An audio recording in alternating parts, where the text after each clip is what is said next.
So hello learners, this is Jatin Patel here and आज की video पे हम हमारी series surface area and volume में सिलेंडर टॉपिक को कवर करने वाले हैं। तो सिलेंडर्स के हम जिस टॉपिक को कवर करने वाले हैं उनका नाम है पहला what is cylinder, and second what are its properties, and third how to derive its formula. तो चलिए फटाक से वीडियो को स्टार्ट करते हैं।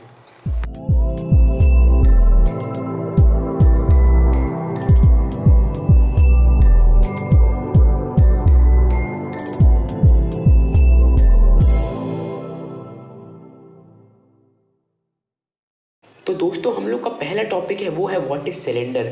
तो आपने सिलेंडर बहुत बार देखा होगा रियल लाइफ में, जैसा कि हम लोग क्रिकेट पिच में जो रोलर चलाते हैं वह भी एक सिलेंडर होता है।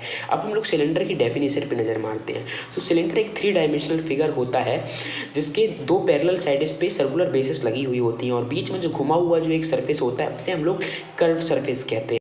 तो अब हम लोग सिलेंडर के कुछ इंपॉर्टेंट पॉइंट्स पे नज़र डालने वाले हैं। तो जैसा कि मैंने आपको बताया कि सिलेंडर पे 2 अपोजिट सर्कुलर बेसिस लगे हुए होते हैं। तो उन दोनों सर्कुलर बेसिस के सेंटर्स को अगर अपन ज्वाइन कर दें तो हमें हाइट ऑफ सिलेंडर मिल जाएगी। और दूसरा पॉइंट यह है कि अगर हम लोग एक सिलेंडर को ऊपर से देखें तो वो हमें एक सर्कल दिखाई देगा, मगर हम उसे साइड से देखें तो वो हमें एक रेक्टेंगल दिखाई देगा। यह एक्सपेरिमेंट आप घर पर कर सकते हैं। अगर आप सिलेंडर पर साइड वेज लाइट मारेंगे तो आपको जो परछाई मिलेगी वो रेक्टेंगल शेप की मिलेगी। और एक और बात यह है कि सिलेंडर के एक भी कोने नहीं होते हैं, जैसे कि कोन क्यूब और क्यूबॉइड में कोने होते हैं पर सिलेंडर में एक भी कोने नहीं होते हैं। आप इन तीनों पॉइंट्स को इस डायग्राम के थ्रू समझ सकते हैं। जैसा कि आप देख सकते हैं अगर हमने 2 सर्कल्स के सेंटर को मिलाया है तो हमें हाइट ऑफ सिलेंडर मिला है। और सिलेंडर पे ऊपर नीचे 2 सर्कल्स हैं और अगर हम लोग कर्व सरफेस एरिया को ओपन करेंगे तो हमें रेक्टेंगल मिलेगा। और आप देख सकते हैं सिलेंडर पर एक भी कोने नहीं है। तो अब हम लोग प्रॉपर्टीज़ ऑफ सिलेंडर की बात करने वाले हैं और हम लोग की जो पहली प्रॉपर्टी है वो यह है कि हम लोग का जो सिलेंडर होता है उसमें जो ऊपर नीचे आपस में सर्कुलर बेसिस होते हैं वो एकदम कॉन्ग्रुएंट होते हैं, एकदम सेम होते हैं वो दोनों सर्कल। और सेकंड प्रॉपर्टी हम लोग की ये आती है कि अगर हम लोग एक एक्सिस पास करें, यानी कि दोनों जो हम लोग के ऊपर नीचे सर्कल्स हैं उसके सेंटर से एक लाइन पास करें और अगर वो बेस से 90 डिग्री का एंगल बनाती है तो हम उस सिलेंडर को राइट सिलेंडर कहते हैं।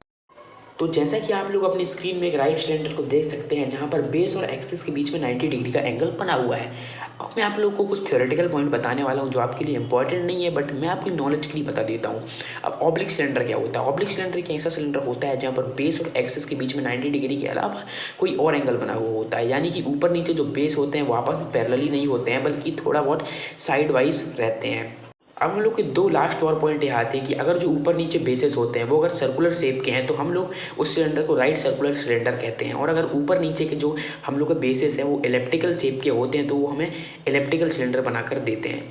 अब आप लोग को इलिप्स शेप और सर्कुलर शेप का डिफरेंस इस इमेज से पता लग सकता है। अब हमारे इस पूरी वीडियो का सबसे मोस्ट इंपॉर्टेंट पार्ट यहीं से शुरू होता है जो कि इंपॉर्टेंट फार्मूलाज फॉर सिलेंडर। पहला फार्मूला हम लोग का आता है लेटरल या फिर curve surface area of cylinder. अब जो आजू बाजू जो घूमा हुआ एरिया होता है सिलेंडर पे उसे हम लोग कहते हैं कर्व सरफेस एरिया, जिसका फार्मूला होता है 2πRh स्क्वायर यूनिट्स। दूसरा फार्मूला हम लोग का होता है टोटल सर्फेस एरिया। यहाँ पर हम लोग का कर्व सरफेस एरिया प्लस हम लोग का ऊपर नीचे के सर्कल्स का एरिया ऐड करते हैं जो कि होता है 2πr+h स्क्वायर यूनिट्स। तो अब हम इन फॉर्मूलेज की डेरिवेशन की बात कर लेते हैं। तो सबसे पहले हम लोग कर्व सरफेस एरिया की बात करेंगे। अगर हम लोग सिलेंडर के कर्व सरफेस एरिया को काटेंगे तो हमें एक रेक्टेंगल मिलेगा जिसकी लेंथ सर्कमफेरेंस ऑफ सर्कल के बराबर होगी, यानी कि 2πr, और इसकी ब्रेड्थ होगी h। अब हम लोग अगर लेंथ इंटू ब्रेड्थ करेंगे 2πr इंटू h तो हमें फॉर्मूला मिल जाएगा 2πRh। अब टोटल सरफेस एरिया के लिए हम लोग को कर्व सरफेस एरिया में 2 सर्कल्स का एरिया और एडअप करना होगा। तो हमारा फॉर्मूला होगा 2πRh प्लस 2πr स्क्वायर। और अगर हम लोग 2πr कॉमन ले लें तो हम लोग के पास बचेगा 2πr bracket r plus h। अब हमारा तीसरा फॉर्मूला आता है वॉल्यूम ऑफ सिलेंडर का जो कि होता है πr square h cube units. तो हम लोग इसकी प्रूवमेंट की बात कर लेते हैं। तो आपको सबसे पहले ये जानना होगा कि हमें किसी भी सिमेट्रिकल ऑब्जेक्ट का वॉल्यूम चाहिए होता है तो हम उसके एरिया से उसकी हाइट का मल्टीप्लिकेशन करते हैं। तो यहाँ पर हम लोग का एरिया जो होगा सर्कल का πr स्क्वायर h और यहाँ पर जो हाइट होगी हमारी उससे मल्टीप्लाई कर देंगे तो हमारे पास आंसर आ जाएगा πr स्क्वायर h और यही वॉल्यूम ऑफ सिलेंडर होता है। So guys, I hope you like this video. Thanks for watching.